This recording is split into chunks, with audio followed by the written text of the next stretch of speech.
All right, Larry Krueger here from the Pig and a Pickle Krug Show with another 49er video. As I think the Steelers and Dolphins trade opens up an opportunity for the 49ers, and I think John Lynch ought to pounce. We'll discuss what that is all about coming up next. But first, we're brought to you by Pig and a Pickle, the best barbecue in all of Northern California. Check them out. They're in Emeryville. They're in Corte Madera. They're open 7 days a week from 11 a.m. till 8 p.m. or until they run out. Pig and a Pickle. We're also brought to you by Sharp Corners Sports Cards and Collectibles. They're at 205 Cypress Avenue in Pacific Grove, California on the Monterey Peninsula. Call Anthony Catania. He's at 831-521-5264. He's a great follow on IG at Sharp Corners 831 on the gram. And we're also brought to you by our sponsors at Claw Daddy Arcades. That's right. Great follow on Instagram at Claw_Daddy_Arcades to find an arcade location near you. They've got an arcade opening this summer in Capitola Mall in the South Bay and Visalia Mall in the Central Valley. So thanks to Claw Daddy Arcades for being a proud sponsor of the Krug Show. All right, let's talk a little bit about it. The Steelers and Dolphins getting together on a trade. And the trade sent the Steelers Jalen Ramsey, but it also sent them tight end Jonnu Smith. Now, I understand today why the Dolphins wanted to move Smith, because they had a deal with Darren Waller to come out of retirement and to play for the Dolphins. And Darren Waller is a really, really good tight end. But the Steelers adding Jonnu Smith kind of creates a logjam for them at the tight end spot. And this is an area where I think the 49ers could and should jump in. Now, we've seen Omar Khan and John Lynch. You know, I'm sure they've talked many times in the last couple of years about Brandon Ayuk. And so these are two guys that absolutely know each other and could swing a deal. And I think the Niners could take advantage of the Steelers' sudden overflow at the tight end spot. So with this trade, the Steelers now have Pat Freiermuth, who is locked in as the number one tight end. Now they also have Jonnu Smith, who's one of the best receiving tight ends in the game. And what does that mean for former third-round pick Darnell Washington? I think he could be out of luck, and he might be a guy who's available via trade. And it's interesting. The Niners have George Kittle at tight end. And they used him far more last year as a blocker than they wanted to. So they need other guys who can block. And if you look at the Niner depth chart at tight end, what they have, and we could probably show the depth chart here, you guys could take a look for yourself. What the 49ers have is they have George Kittle, who's an everything tight end, right? He can block, he can catch. Seeing George Kittle in the game does not tell opposing defenses anything really about what the Niners' plans are, because they'll use him in the run game and they'll use him in the pass game. So it's not like, oh, you see Kittle, you know it's a pass. No, it could be a run, and he could be in there blocking. So here's the tight end position. You have George Kittle as the number one tight end. They signed Luke Farrell away from Jacksonville to try to replace Charlie Warner. So now you got a true blocking tight end in Farrell, but he's not much of a receiver if you look at his career stats. The rest of the tight ends on the roster would all be considered receiving tight ends. Ross Dwelly, not a blocker. Braden Willis, very undersized and underpowered, not a blocker. Jake Tongas, really good hands, but he's skinny. He's thin. He's like a jumbo receiver. He's not a blocker. And then there's Mason Pline, who's a converted basketball player, who's 6'8", 255. I think he's the best of these receiving tight ends, but he's not a blocker. So if there's any injury at all to Kittle or Farrell, the 49ers are going to wind up putting tight ends out there that are really not good blockers.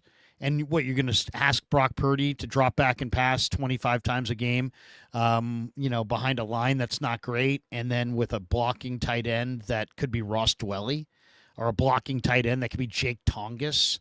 I mean, that's the quickest way to get your quarterback killed.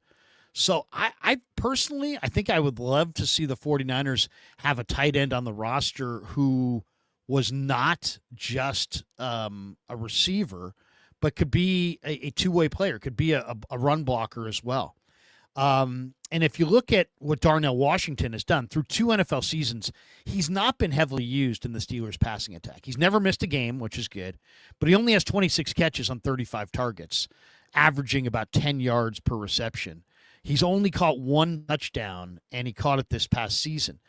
But what he's very impactful as a blocker in the run game. Darnell Washington's a moose. He's an absolute monster as a blocker. He's 6'7", 245, 250 pounds, and he's a big body. And this guy can move his feet. He can open up lanes for running backs with brute force.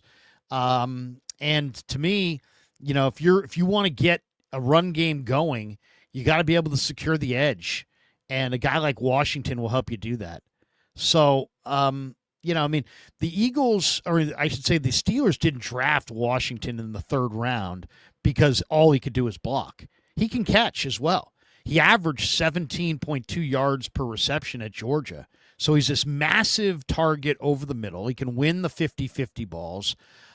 He can be a red zone threat. And more than anything, he would give the 49ers, another tight end that when you put him on the field, nobody knows if you're going to run or pass. If you put Kittle out there, nobody knows if you're going to run or pass. If you put Dwelly out there, people know that he's probably out there to run a route. If you put Tongas out there, everybody knows he's out there to run a route. He's not blocking anybody. And you saw in the NFC title game in Philly a couple years ago, when you take a underpowered, receiving tight end and say stand up against a defensive end, it doesn't work, and your quarterback gets knocked out of the game, and that's what happened to Brock Purdy that day. So, if you look at Darnell Washington, he only has 261 career receiving yards to his name. So he's not a big-time receiver, but he's a dominant blocker. And to me, he's a serviceable receiver. And if you're going to have, I'm looking at that depth chart for the 49ers at tight end, and I like Mason Pline. But the rest of those guys, Tongas, Willis, Dwelly, not crazy about any of those guys.